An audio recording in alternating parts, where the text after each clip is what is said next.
And now, the Lowe Post. Welcome to the Lowe Post podcast live from Cleveland, Ohio, where I just could not be more excited, as always, to be joined by the one and only, soon-to-be Hall of Famer, still the all-time assist leader, I believe, for women's basketball. No? Oh, my God. I've been out of the all-time assist leader at Providence College. There was a wonderful short little guard, 5'2", Shania Evans. She was up and actually won. You know how they have the award in men's college basketball, 6 feet and under? Yeah. They have a similar one for women's basketball, and Shania Evans won it as a senior. She was just a dynamic speedster point guard, and I still am mad at Shania for beating my Providence College. If you haven't guessed, it's Doris Burke, literally the one and only. And I'll tell you, Shania Evans, that's her name? Shania Evans. She's an enemy of this podcast. She should be. An enemy of the podcast. Doris, first of all, it's public knowledge. We announced it. Congratulations. You signed a new deal with ESPN. Yeah, thanks. I'm really excited, Zach. You know I love the game, and to do it for a little bit more time is really exciting for me. I'm very, very happy. One of the things I like about you, among very many, is that no matter how successful you get, there was a small part of you that was worried about your contract negotiations. Not worried like necessarily. It wasn't all like, oh my gosh, where am I going to be? There was a lot of pride in what you deserved, but there was also you're not satisfied or assuming that this goes on forever, and there's a certain humility and sort of work ethic to that. Is that fair to say? Am I characterizing you correctly? I am a worrier by nature. I can invent things to make myself nervous about. My children would concur with that, and then the other part of it is yes, this is a very Listen, as you know, there's not a single person probably in any profession who's not replaceable, not one of us. And you could be talking about the same announcer or in a room hearing people discussing an announcer and have opinions so disparate from one another. So, yeah, I don't take it for granted, and I was very nervous, and it really has to do with my insecurities more than it does anything else, and that's okay. It's crazy. You're Doris Burke. That's what everyone would say. You're Doris Burke. What do you have to be insecure about? Just as I walked into the studio, I walk into a scene of someone at ESPN Cleveland getting you to record a friendly message for a fan. This is just what happens to you now. It's just like I go out of the room for 5 minutes, someone is asking you, my friend's a big fan, can you record something? You're probably somebody's outgoing voicemail. As you know, that hasn't always been the case, and so it's sort of been the shift, and I can't quantify it. I couldn't tell you when it happened. I think there are probably many things that have contributed to it. Most notably, I've been around so long, I think I've just warned people out. They have no choice. But, yeah, hey, listen, the deal is done. I'm excited. And, listen, I know Cleveland's down 0-2, Zach, but I'm excited to see what happens tomorrow. I have a hard time believing that LeBron doesn't have more fight in him. Where does Game 1 rank in your all-time just sort of I'm glad I was there games? Wow. Yeah. I've said this many times. LeBron has provided me so many incredible moments in my career. And I was just talking about this shift in attitude toward me. And I know we're going to talk basketball, but I would say this to you, it's a very powerful thing when the best players in the world react to me in a certain way on television. And the conversations I've had with LeBron, the fact that he looks me eye to eye, the fact that he pauses to consider my question, I think has a profound effect on those viewers watching, and maybe other NBA players. And so I think he takes me seriously as a basketball person. I don't think he does it because he thinks he's changing minds, but I do think that he and Steph and Kevin and all these guys, because of their interactions with me, it's not even in their consciousness, but I know it has some effect. Where does that game rank?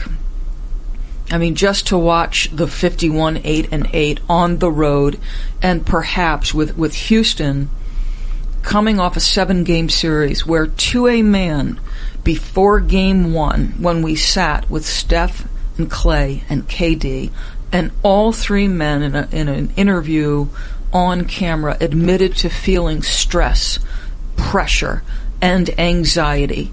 And the Warriors for stretches this season have not looked very Warrior-like.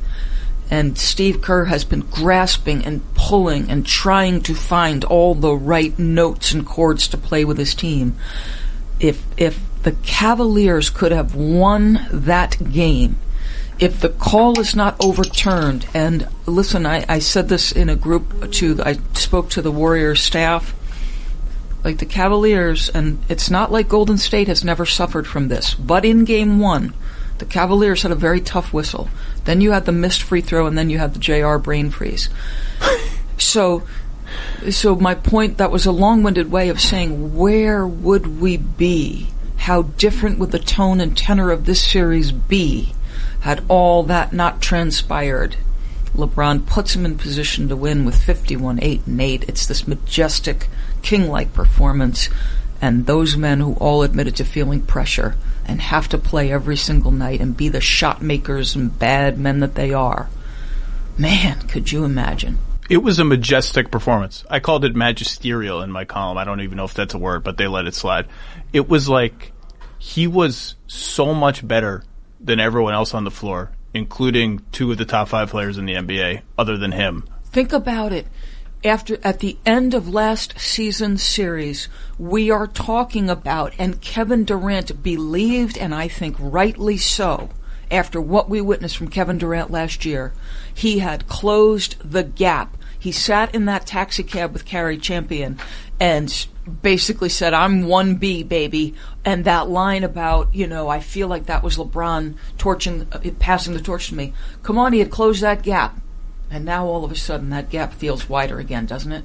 We're all wrong all the time. One of the things I'm happy that I'm right about was, as that discussion was going on in a column somewhere during that series, I wrote something like, can we hit the brakes on, right, like, is Kevin Durant the best player in the NBA debate? Because he's not, and it's not close. Like, this season and this series has reminded everyone, like, it's not close. That dude just keeps getting better. Yeah. LeBron keeps getting better. To hang 51, like, effortlessly, like, it was just effortless. It was outrageous, and it felt like a game they had to get. Where were you when the JR thing happened? I rewatched it so many times. You're there, right? I'm sitting. You know what I should have done? Steps away from him dribbling basically right at me. I should have looked. I watched the play a million times, in part because I wanted to text whoever on the Warriors bench I thought had the funniest reaction. I was going to anoint that person and I did text that. It was a coach who I thought had the funniest reaction. So I watched all of them. I didn't watch you. What would I have seen have you watched yourself? Are you just astonished like everybody else? But it's interesting you say that. And first of all, sometimes I can be thirsty for interaction on the sideline, Zach. And by that I mean, if I'm in the analyst chair, I am, because the role is so different, you're fully engaged. You're talking play by play. And on sideline, I'm having sort of visceral reactions. So when Kevin Durant walked up into that 3 last year with the game hanging in the balance and shot that basketball in LeBron's face, I think I tossed my hands in the air and like, you have got to be blanking kidding me. And I had a moment the other day when it was the open floor play. LeBron has possession. He gets tripped up, but there's no foul call. Right. Okay. And I put my hands in the air like, wow, no call there. Now, I'm not rooting either way. Just like I had the reaction in Game 6 to Kevin Durant a season ago, I had the reaction like, whoa, I'm surprised there wasn't a call there. I'm not rooting, but I am invested in the game, and sometimes I'm hitting the talkback button to my producer, Tim Corrigan, and I might be a stream of profanity. Like, I cannot believe he just made that shot. I can't believe you just beeped yourself. You were like, there's no blanking way. I'm like, no. Doris, I know, would curse. Right. And referred to herself as the B word as a basketball player on this podcast a year ago, said that's how I played. Yes. So I believe that. Yeah. So JR dribbled right at you. And I bet you my face, I don't know, it's a great question. I remember my eyes were probably like, what is going on there? And then I'll say this to you, like, at the end of regulation, I've got to go to the Cavaliers huddle, and I am sitting so if LeBron's sitting in the last chair on the right as he always does, I'm at his right shoulder.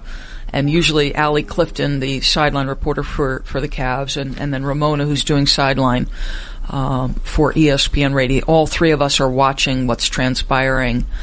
And it was just so fascinating because I know they released the footage, and you see the 3+ minute clip and LeBron taking some heat today. It felt like initially he was pretty stoic in there. And then there were some reactions, obviously, recognizing the no timeout. Sometimes, Zach, do you ever think about the fact that these men, these coaches, and these officials play their life out in such incredible scrutiny on a daily basis, and the performance pressure that they feel every single day, and the glare and the weight of that? They are handsomely paid, but it's incredible to me. I do feel we live in an era like Big Brother is watching, and it's just a matter of time for all of us to have a moment where we don't look great. Like a Brian Colangelo moment right now. I mean, right, we're all one mistake away. Yeah. So I've been running around to so many things today. Like, I haven't been on social media. I sound like a Brian. I haven't been on social media. He's taking heat for what? For not knowing the timeout situation, or for his conduct? So consider this, where, you have the prescribed interview times for today, and ESPN always has its room because we're talking to specific players and we're trying to capture sound and not get to certain storylines, but see what's, Mike Breen is a tremendous, he's tremendous with these players, asking questions and trying to get at the heart of what we're trying to cover. And while we're waiting in between the Cavaliers, who went first, and the Golden State Warrior players then coming in, there was a clip of LeBron's press conference. And apparently there is now a full 3+ minute clip of the entirety of the Cavaliers bench between the end of regulation in Game 1 and then the start of the overtime. And I believe the questioner said something like, hey, there's this clip of you out there, LeBron, and you're taking some criticism for not encouraging your teammates, or something. I don't want to get the wording incorrect. People would be able to go access the clip. People are criticizing you for not being supportive of your teammates in that interim between. Sure. And his response was, exactly before he got to his answer, I was thinking to myself, well, I think he's pretty much helped his team get here and put him in a position to win Game 1. So I get that you could, I did think his reactions in the huddle were powerful enough that, and especially I find this true of the new guys. And I said this to Kyle Korver today in our interview, Zach. When I am watching the game, or when I am watching their huddle, I can't take my eyes off him. Like, he is that powerful a presence. And I think, and Doc Rivers talks all the time about the power of nonverbal communication, your body language as a basketball player. Well, who holds more power in the palm of his hands, especially with certain new teammates like George Hill? Like, I saw George Hill. I remember saying this to Brian Windhorst before this footage aired, right after Game 1, or maybe the next morning. I just said, there was a moment where at first he's sitting calmly, and then I think he feels the weight of what just happened. And he is human, as much as we all think he's Superman. You could see there was a moment where LeBron felt the weight of everything that had transpired. Not just the overturned call, a couple of clean strips by them that they don't get, and then whatever the 2-minute report said about Draymond, et cetera, et cetera. We rehashed it ad nauseum. But he had a human reaction, and I wonder, and I can't quantify it, but I remember George Hill sitting with his head in a towel with his hands down. Now, you imagine that. You could have, you tied the game, first of all, make the first shot, probably the tougher of the two. You make the first free throw, but then you miss the second. So the weight of that is on your shoulders. And at first LeBron's looking straight ahead, and then you can see him ask Ty Lue. We didn't have a timeout, and an obvious reaction to that.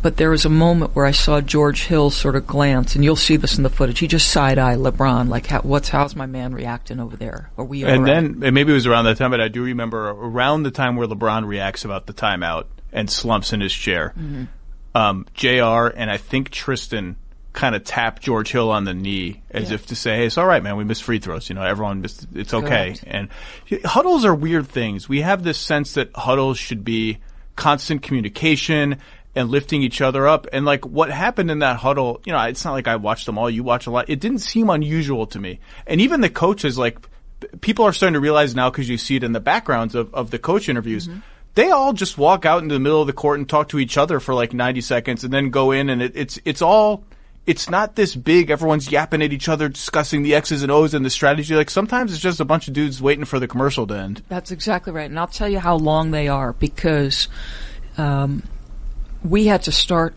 this is in the Eastern Conference Finals late. I might have been 5 or 6 in the Eastern Conference Finals, and I had to restart an interview. It very rarely happens. I think our cameraman had gotten bumped as I go to start to interview Brad, and my director says, Doris, we got to start again. And that's unusual. Oof. You know me. I don't want to. No. We don't. I'm asking one question typically in the finals, because this is the situation we're in. But I say to Brad Stevens, I just basically stop, restart, and the next day when we see him at media, I said, I am so sorry for having to start again. He goes, please, those timeouts are so long. Like, they're long, and you're right. And I'll be honest with you. When I moved to this position, and this is why, whether I'm the analyst or the sideline, if I know the local announcers, I'm talking to them as an analyst, because they're in the minutia of the team every day. And there's times I'm going to Allie Clifton and I'm saying, is this a typical interaction? Is that typical? Is this what he does? Is this what that? And especially Allie. Allie has really earned the trust of those players. Oh my God. She knows them well. No doubt. No doubt. And so I have to depend on her.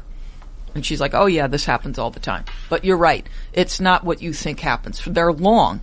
And those coaches stand out there because they're like, I'm not talking for 4 minutes or whatever it is. You can't. Well, and also the players, like, I looked at that clip and just thought, well, of course they're shell-shocked. Yes. Look what just happened to them. Right. And they know, man, we got to go 5 more minutes with this team, and an eruption is coming. You give them enough time, an eruption is coming. And LeBron knows that Cleveland isn't as good as Golden State. He knows. He's smarter than all of us about basketball. Correct.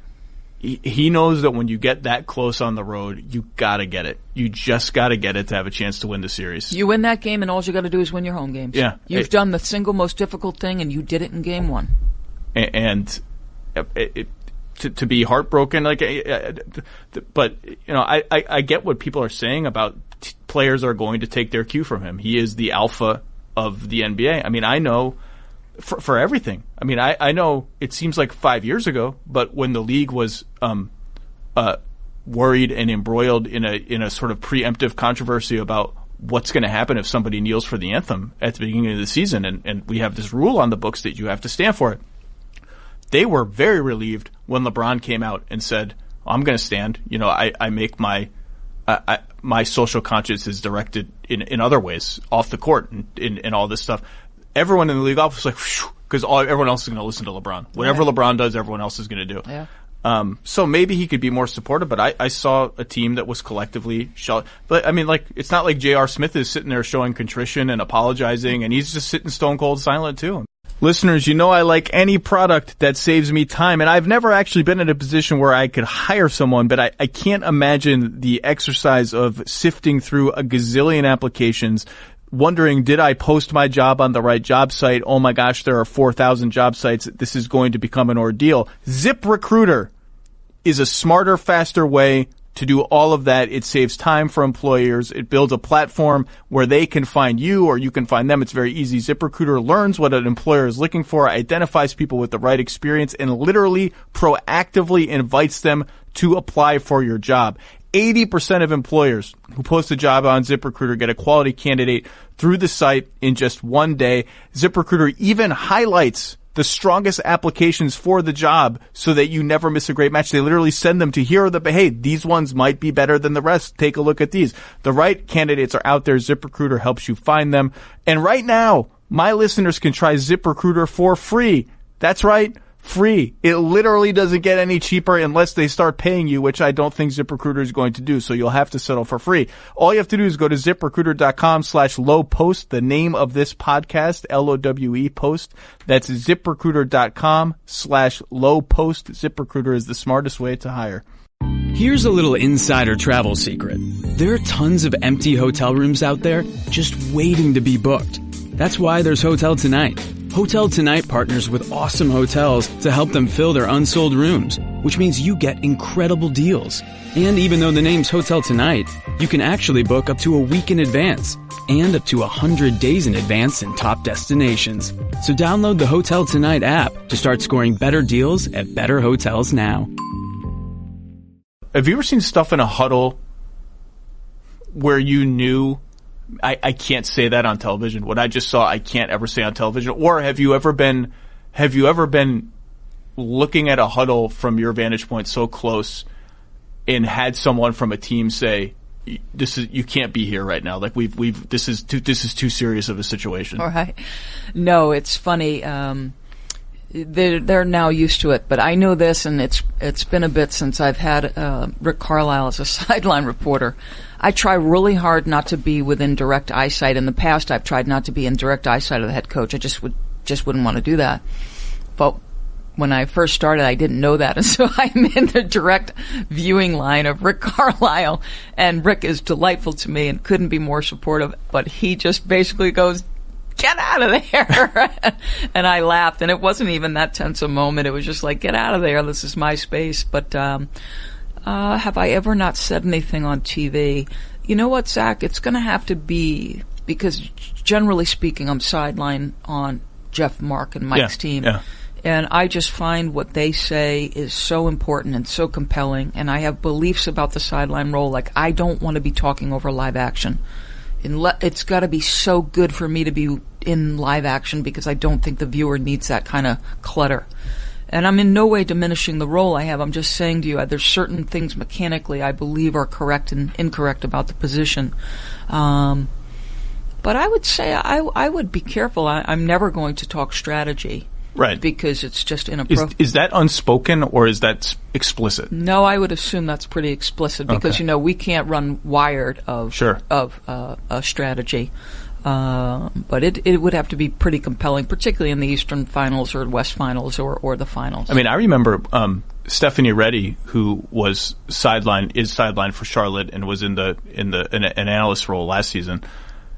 They would give her, like, she would report out of the huddles, like, this is what they're going to run on this play. And I think it's because Charlotte was like, yeah, we don't care, like, whatever. Just they clearly gave her carte blanche where the Charlotte Hornets, doesn't matter. No one is going to be watching, to relay to the other team what's going to happen. I've always thought this, like, it's not going to happen on the NBA level. Like, if what the announcers are saying, unless it's maybe Jeff or Mark or somebody's, like, I don't know. These guys are just, their minds are so sophisticated. They have access to so much information. Like, some of the paranoia may be overdone, but I just think there's certain things that there's a time and a place. Agreed. Yeah. We're going to talk about the series, I promise, but now we've gotten on tangents that are too interesting for me. When I watch anyone who's on sideline, and by the way, I want like 900% more of Doris Burke in analyst role than we get now. Can I ask you? You're not going to be able to comment. Does your contract have a number? No number on either. I mean, just a certain number of events per year. Like, are we going to get more Doris Burke in an analyst role? I would say, what you saw this year would be very standard and typical for me. Yeah. Well, I want more. Well, we only have like 100 games or something, and we have tremendous analysts, obviously. The men I work with, Hubie Brown, we've got tremendous analysts. You're all. And there correct. are as many games as you think are on ESPN. What are they total? Like, I don't even know. Maybe 100 before the playoffs. I'm not sure what that number is, but I have to say I'm having an absolute blast doing it. Blast. Well, you're amazing at it, so we all have a blast listening to it. But the moment where I am most vicariously nervous for you is not Pop in the coach's interview, because that's all old hat now. Like, it's going to get uncomfortable, but everyone, and by the way, everyone sympathizes with you now. It's not even funny anymore. It's it's not a cool meme anymore. It's just whatever. Is when something like Klay Thompson goes down in the first quarter of whatever it was in game one, that's it now. You've got to go get that. And diligent as you are, you want to give us the story. And sometimes the team is not going to know the story. Like, this injury just happened. We have no news for you to report, or they're not going to give you the real story because it's a competitive situation. Because I can feel, I know that you probably want to right away give us the real the real story, the real truth. Like, is that as nerve-wracking? Do I not need to be so vicariously nervous for you? No, I would say the coaches' interviews still, all of them, make me not nervous, but I try to get decent content, but I'm also trying to understand the situation. And by the way, Brad's got to be top 5 best coaches to have that screw-up happen with in the NBA, right? Oh, yeah, no question about it. Yeah, no question. But the injury situation, I'll give you an example. So I had a couple of situations as the playoffs wore on with Cleveland. And for some reason, instead of running into the PR director first, I'm running into Kobe Altman. Mm-hmm.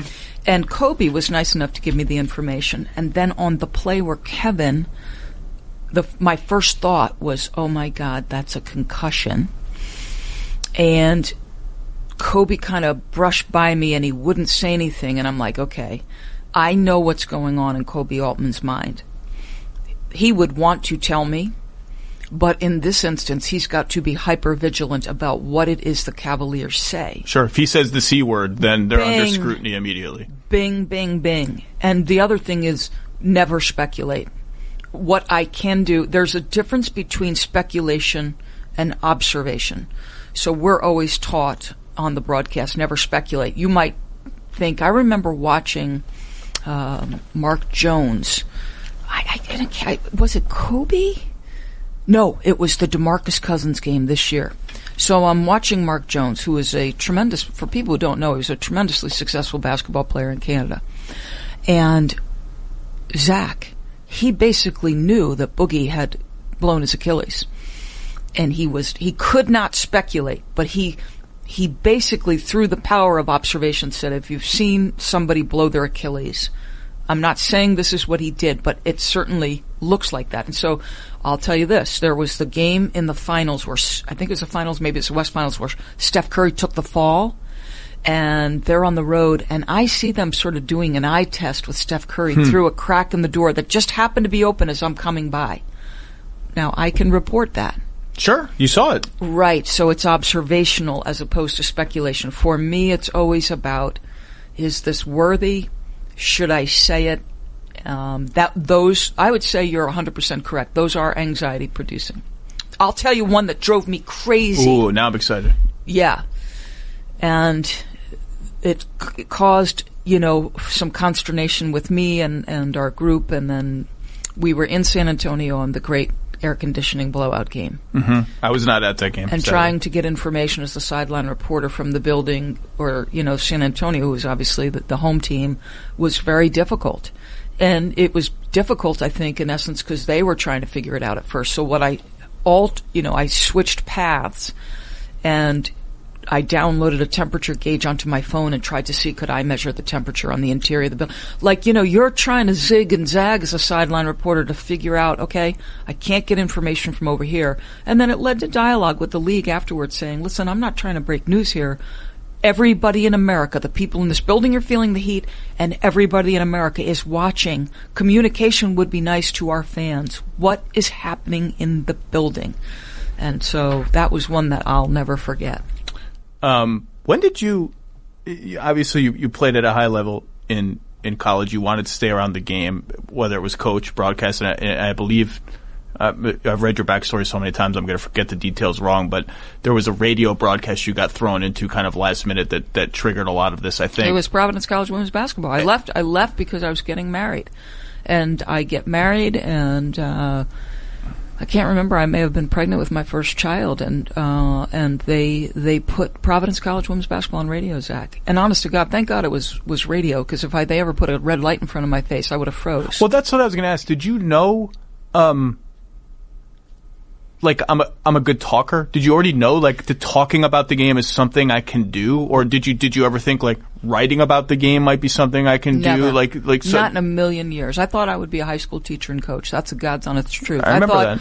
I thought after, even once I got married and I left coaching, and that was a very tough decision for me. I loved coaching, Zach. I loved it. But I wanted to be a stay-at-home mom, and I thought at that time those ideas were mutually exclusive. So picture that's hard for me. And I thought, and I ended up going back, and I got my master's while I was pregnant with Sarah. and I have my master's in education. And I thought I would teach and coach a high school team, but literally the year I left coaching, they put Providence on women's basketball on radio, and I happened into it that way. And every single year from that point forward, it's grown step by step, and that was, I left coaching in 1990. People think the talking part is easy. No, the basketball part was easy for me. Right. The TV communications piece, I didn't know what camera to look at. I didn't know when it was appropriate for me to talk or not talk. I knew none of it. Oh, just how to talk and how to be engaging. Like the guy I always use that as an example because he's almost punchline is too strong. I just think like people look at Ryan Seacrest and they're like, Ryan Seacrest is everywhere. Like that dude is so talented, it's ridiculous. Yeah. Like what that guy can do in any situation to be that smooth and that compelling and that it's ridiculous. But so you get out there like you're talking about basketball on the air. So you had no inclination at that point, like I might be, my voice, my cadence, my ability. No. So no inclination at all? None. All I know is I remember getting off the air, and one of our close friends was a longtime broadcaster, sportscaster for a local radio station, and then did play-by-play for virtually every team in the state of Rhode Island, and still the URI announcer.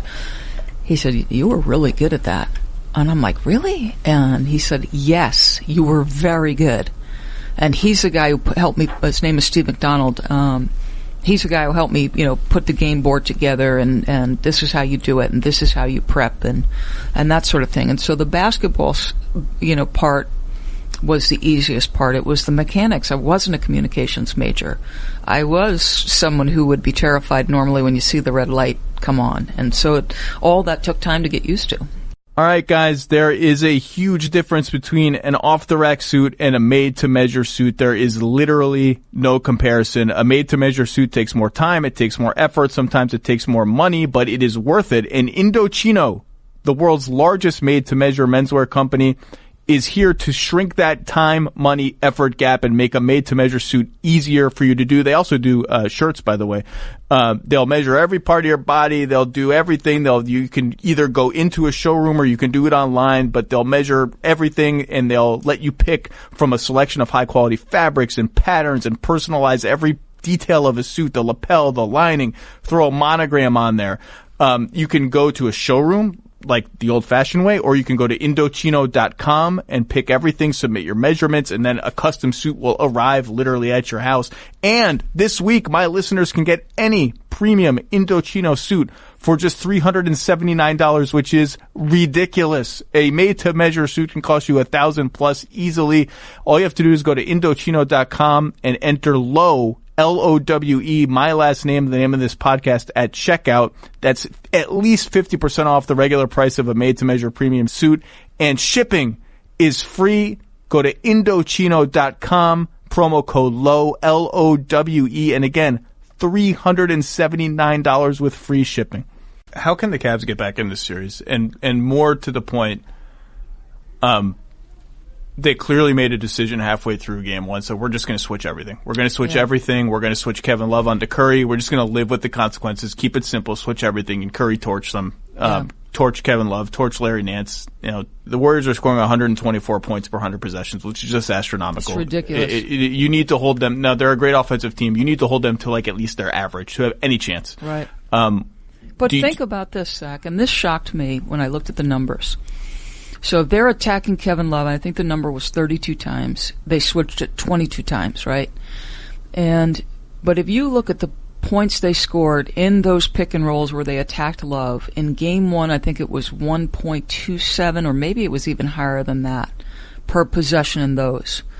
It dropped. It was modest in game two. It was like 1.1 or something. It was modest in game two. The one thing I would say is, first of all, the Warriors, because they have so much shot making, and the idea that one of their highest intellect players is now about to come into the game, and so now maybe they don't have two non-shooters on the floor.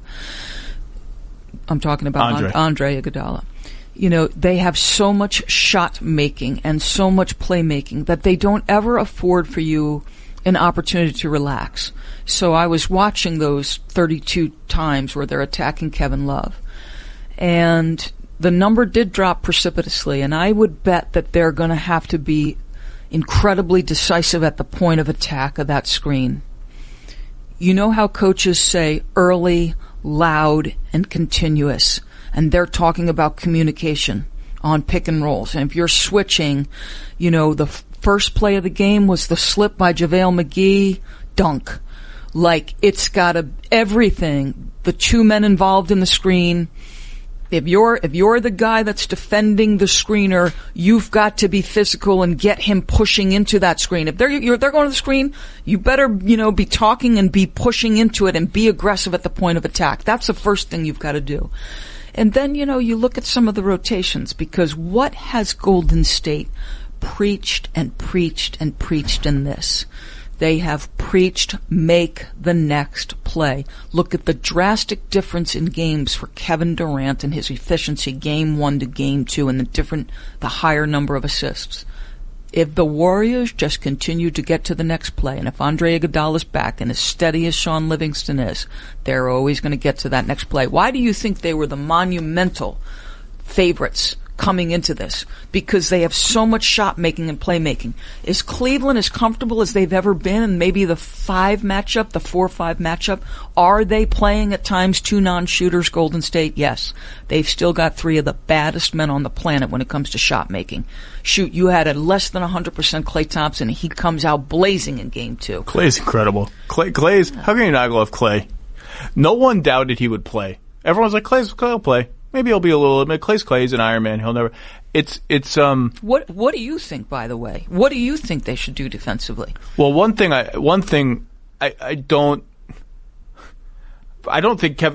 think Kevin Love has been fine on defense now for 2 finals in a row. Fine by his standards. Right. Like, he's not going to stop Steph Curry. He blocked him at the rim at one point in game 2. It's actually a couple of occasions, because I've got the 32 on my phone. There's a couple of occasions where he's down in the stance, he's stringing Curry parallel, or, as you say, that one where he's contesting him at the rim.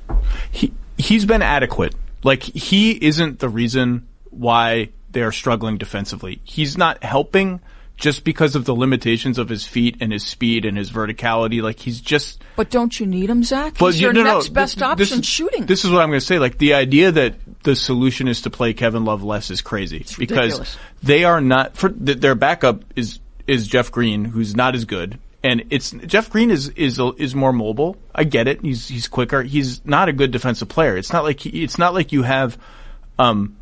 Tony Allen coming off the bench or something, like where you're just going to live with his limitations on offense because he is actually going to lock down someone on the other team. But that's a player who can be maddening to me, because Jeff Green, because of the way he played in game 1, helped them to be in a position to be there.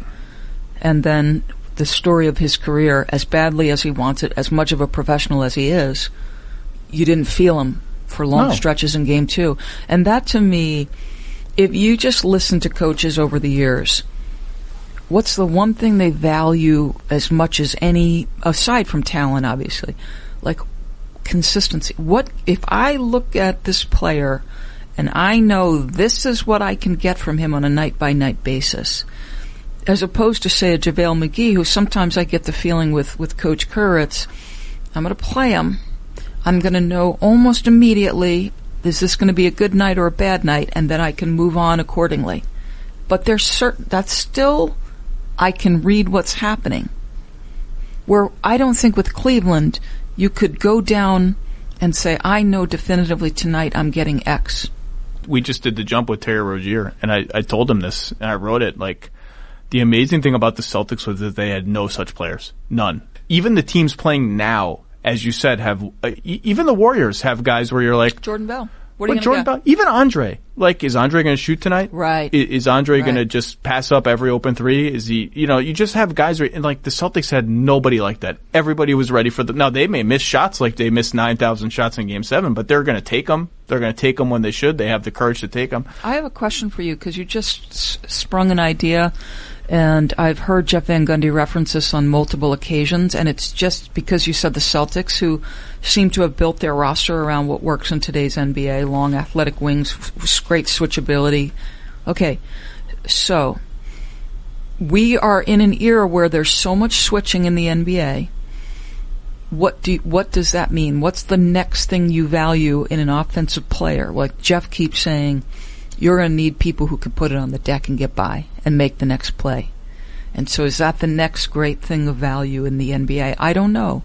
Because I heard somebody say something, how do the Warriors play next year? How do they look? What's different? Is it the same ethos? I don't know. It's an ongoing evolution in the NBA. Like this morning at our meeting, Mike Breen kept asking the respective players, particularly shooters or defensive players like George Hill,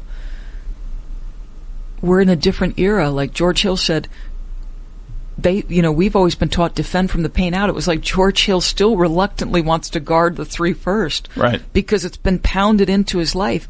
Who said today, over half my career? Oh, Kyle Korver. Kyle Korver says today, over half my career we spent in the NBA looking for efficient twos. Well, he's told me a story. I wrote a big profile of Kyle 5 years ago or 4 years ago. He told me a story when he got to the NBA. I'm going to mess up who the coaches were, but his first coach, I want to say it was Randy Ayers maybe, didn't want him taking threes. Like he wanted him to step in. And so then I believe the order of events is then they hired Jim O'Brien. And at one of the first practices Kyle has, he catches the ball from Iverson on a fast break, and instead of taking a three, dribbles in, shoots a 16-footer, makes it, and is like strutting a little bit like it is a great moment for me. And Jim O'Brien stops practice and says, if you ever fucking take a two again when you are open for three, I'm taking you out of the game. Take the three. Wow. And Kyle, who's getting yelled at, yeah, screamed at, cursed at, remembers thinking in his head, oh, now this is fun. now I've got a coach that's good for me. I do think they need to find a way to pop him open. But right? the Warriors are he's never gotten off against the Warriors. They are the best guarding Kyle Korver team that I've ever seen. And they're just switching. And like one of the things we talked to him about was what happens to players when you switch? You're just hunting the matchups now, right? And this goes to when the Spurs won their championship, and Jeff is on the air saying this is the most beautiful basketball I've ever seen. The Warriors win their championship, and it is absolutely stunning to watch. But now you're going back to what we saw with James Harden, Chris Paul, and is that the next evolution? And then this, where both teams are hunting those matchups. You're pounding the matchup, and everybody else on the other side is just standing and stagnant. And if you're Kyle Korver, you can't function in a world that's stagnant. Well, and this is going to sound ridiculous, but we all remember that Spurs championship in 2014 as like the most beautiful basketball. One of the reasons Boris Diaw was valuable to their team was when they faced a defense that would switch a little bit, he could kick butt in the post. You could give it to him on a small guy, and he could actually create something in the post. Like that's one of the reasons they got Boris. And I do think, and I know people in the league office are grappling with the idea that we spent the entire season anticipating Houston Golden State, in part because we knew Houston's going to switch everything. That's the strategy they've been preparing for Golden State. And it turns out that the best series of the year is just kind of like James Harden goes one-on-one, and then KD goes one-on-one, and James Harden goes one-on-one. And to Jeff's point, he's right that having a guy like who can break down the defense like that, and it is, and the best part of Jeff's point is, it's not just breaking down the defense. It's that Harden is not a good passer, a great passer. Correct. And it's not enough to be an okay, above average passer. If you're going to be the fulcrum of the offense, you have to be a great passer. And I still think, as hard as it is sometimes to enter the ball to the post, like you have to have guys on your team who can work in the post. And I would also say this to you, and I believe this wholeheartedly. And the first person who drew my attention to it was Greg Popovich. Like, we cleaned up the perimeter, and therefore, the hand checking, although I do see hand-to-hand combat in the playoffs, it is a much more physical game. But I do believe that you need to start focusing some on those teams that have back-to-the-basket post players that you legit run your offense through. LaMarcus Aldridge, Joel Embiid, who took more direct post passes than any center in the league this year and was the most productive scoring center. Like, don't officiate it like it's Shaq in there. Like, I always thought Shaq was so badly officiated because the he was such a monster. Like, if we're gonna have some balance in the game and we've got legit post-up options, let's not let people beat on them. If we want to see the beautiful game on the perimeter, then I want to see the beautiful game in the post. Well, and one of my I have many least favorite foul types in the NBA. My least favorite is the clothesline in transition, which just is not even a basketball play. And Jeff Van Gundy is on a crusade with me, and he's correct. He is correct. I still think within the next 2 years they're going to penalize that like an off-ball foul. Yeah, and it's going just to be wipe a it out ball. of the game. Yeah, that's right. I agree, and they should, Zach, because the reality is, with the most spectacular plays in transition, the athleticism, this passing ability that we're seeing, the get by, force a close, lob, boom, on your head. Like, we all want to see that. Well, go for a steal. How about if it's a real play, fine. You actually tried to get the ball. You didn't just hug somebody like they're your long lost friend. Right. The foul type. What was the foul type I was going to say? What were we talking?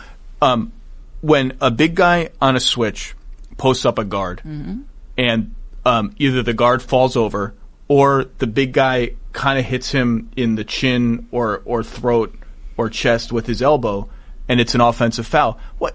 All you're doing is calling a foul because one guy is a foot taller than the other guy, right, and that's his where arm, his body part ends. His arm is at that guy's chest. I just don't think. I understand it looks bad. It's a pointed elbow hitting a sensitive area. I just don't know that should be an automatic foul. Yeah. It just because you're just penalizing taller people. Right. Do you think that the Cavs get back in this here? Listen, they're drastic, and this is the other point we were talking about this morning with the players is how different they've looked at home. And there's, whatever the reasons may be, I don't know that there is a legit one. Do you think they have a chance here? Now, to me, that question is really, do they win both games? Because to get back in the series, I think they have to win both games. No question. I don't know that. Do they have enough? I don't think, if you're asking me to predict, I don't think they win both games. I think Golden State gets one of two. I don't know which one. In the end, it doesn't really matter which one. I mean, it matters for the excitement level of Game 4. Sure. But if we get out of here and it's a split, it would take, I think, a shocking turn of events for Golden State not to win the series. Right. So I'm going to say no. I do think they have. I think it will be interesting on this level if Cleveland loses Game 3. I don't think they have an all-hands-on-deck rally for Game 4 like they did last year when they just blew the doors off the Warriors. It doesn't seem like that kind of team. So I have a question for you. We were debating this today, and I think it's one of the more interesting debates. There's no way to prove it. Because I'm thinking a lot about Durant lately. I sat down with Durant for a bit today. I'm probably going to write something on him. Can't wait to read that. Well, we'll see. Do you think the Warriors win last year? If it's the Harrison Barnes, Andrew, whoever, Bogut, Ezeli, whatever, do you think they win? There was like 5 of us in the media between practices having this debate today. Man, that is a great question. Kyrie and LeBron. No KD. No. Think about what Kevin Durant did last year. He was the MVP of the finals. And, he had upward of 30 every single game, if I'm not mistaken. Whatever it was a lot. And a lot of points. And it felt like big shot-making time, Kevin Durant. Like last year, I'm like, man, this dude, I knew he was a great scorer, but I was like, it wasn't just the scoring. You could, and he had that thing on the bottom of his shoe to start the year where he put his numbers over the 5 games. I think the answer to that question might be, I mean, listen, you can't be a revisionist and no. And I think it's an interesting thought exercise. Certainly, I don't give the Warriors as much of an advantage a year ago without Kevin Durant. He was just too damn good, and by the end they had figured it out, and he had figured it out. And what's fascinating to me about this year is, as I say, the Warriors haven't looked very Warrior-like. I think it's many things. But you think about the times they've had to play without Steph, and then Kevin became the de facto playmaker and was looking very much like the Kevin who had to operate in Oklahoma City at times. And so that give and take for Kevin, whose natural instincts for years in the NBA had been to be that guy, and then to reverse course in the middle of this. So I think that they keep talking about this journey being different, and it's different. and it feels different in every way, and it's a combination of factors. And what's been fascinating to me to watch is Steve Kerr talks often about joy and the joy of coaching and the joy of playing.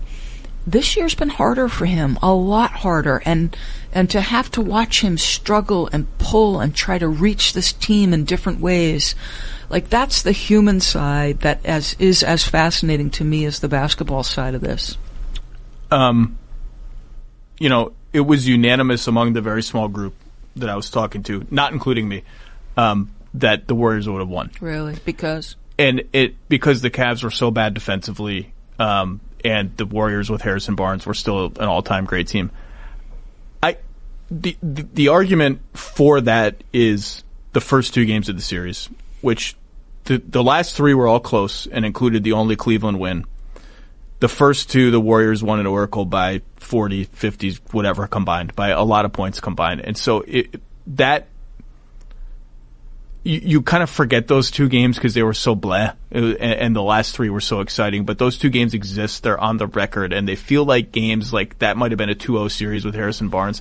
But that Cleveland team was awesome. And I don't know how I would answer that question. I kind of think they needed Durant to win. My gut is they needed Durant to win. That's what I think. Because that Cleveland team was a historically great offensive team. Now, defensively, they went from bad to average, maybe a little bit above average in the playoffs, and they lost one game in the East, and that was enough. That their defense was enough to be that dominant in the East. They were a champ. Let's put it this way: that was a championship caliber team. Right, and I think this goes to the belief system. Like you said, look, they're not as talented, and LeBron knows they're not as talented. And on top of that, in this series, they're not good. They're just not that good of a team. Correct. But as great as LeBron is, he's smart enough to know I have enough or I don't. And not that necessarily affects what he tries to do because, as he said, he's going to try to maximize this series for whatever it's worth. And what he told us the first day we sat with him before Game 1 was, I told my guys, let's go play. We're going to play these games. Let's go find out. Like, that's a great way to go in. It's a free way to play basketball. Your mind is not encumbered with a lot of stuff.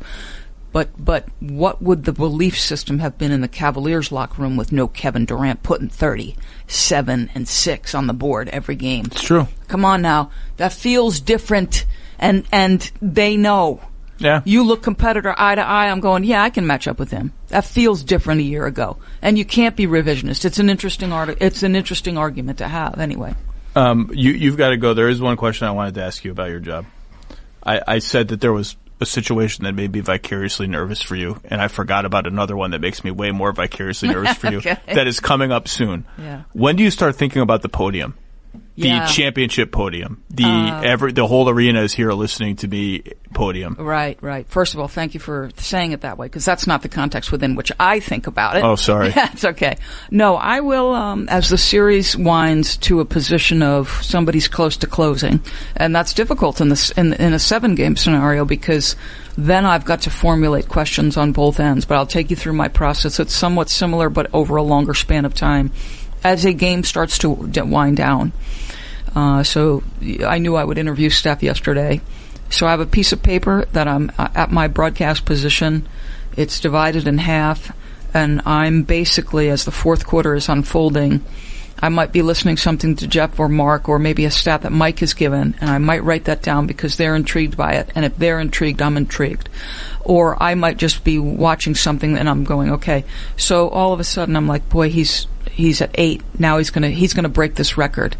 And I thought, well, boy, this guy's proximity to the game growing up, he did nothing but admire shooters. There's my first question. That's sure. Easy. So that's my process in game as I start to get closer. When a series is moving in a certain direction, I've already started to consider some questions. Like I know, and I've been trying to get at in our meetings with these players, give me something about how difficult this job has been for Steve. Like I asked Draymond that today. Mm-hmm. And so I've already processed some questions on either side. If LeBron had won Game 1 and I had to be in a position to think, oh shoot, they actually could win this, I would have started to think right then and there, holy yeah. This on top of maybe the greatest single postseason run we've ever seen by an individual player.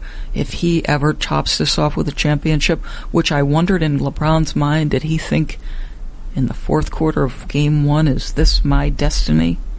As much time as I put into my craft, I just put 51, 8, and 8. This is my destiny. Like, I don't know, Zach. This stuff is compelling to me. I hope so. I hope he thought that, because that would be really cool if he thought that. Yeah. It'd be really cool. It was a superhuman performance. And I'm glad we do seem to have reached a point with LeBron where